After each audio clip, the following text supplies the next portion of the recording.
but God actually has subjective concern for things, and that to me flows out into a much more Christian way of looking at the world. Okay, because I asked the question because we just talked about syncretism and stuff.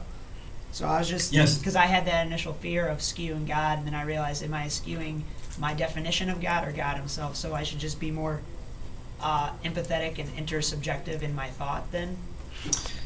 I would say so, and this to me is where we continually maintain a posture of humility and dependence on God, to say, God, I'm aware of my limitations.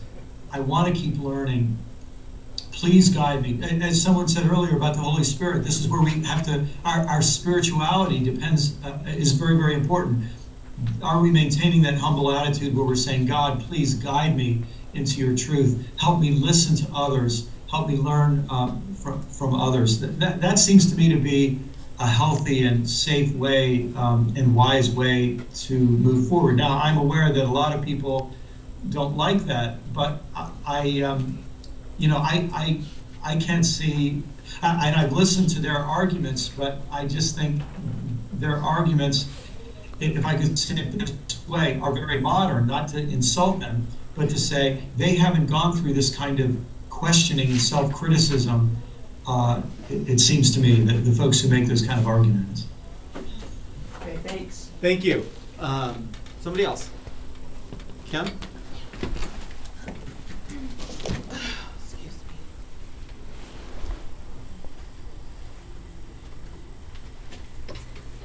Hi, Brian. Hi, who is this? I'm Kim. Hi, Kim, how are you? I'm fine. How are you? Fantastic. I can see you. I can see you too. I work with youth. I'm a youth minister.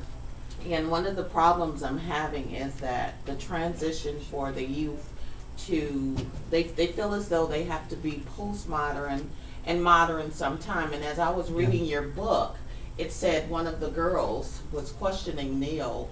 She made a statement that she sometimes feel postmodern and modern at different times. Yeah. Well, what transition can we give to the youth to make them feel as a whole? Yeah. Where they don't have to try to be postmodern here and modern at other times. Yeah, what a great question. What a great question.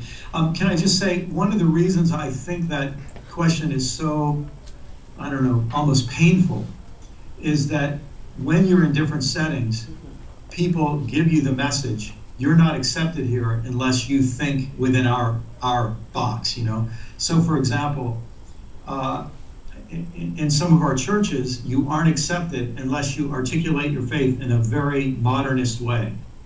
But then you might go to a secular university where you're mocked and made fun of and treated like an idiot unless you see things in a very narrow postmodernist way. Okay. You understand what I'm, and I think that's what you're describing, right? Okay. It seems to me one of our challenges, and this is where people like yourself who are youth workers, where it's so important for us and why all of the hard intellectual work of grappling with these issues makes so much sense, is because we have to, I think, create a space where kids know they're accepted, Okay. however they think.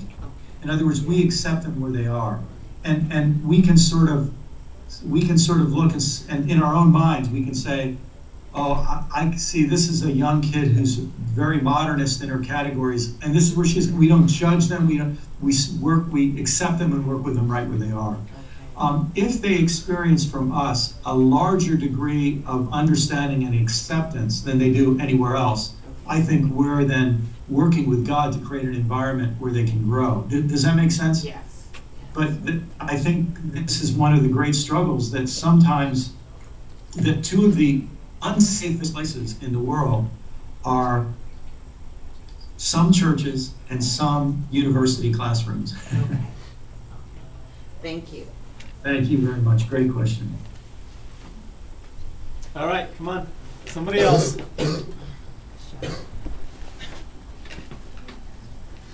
We're trying to get people to be brave here, all right?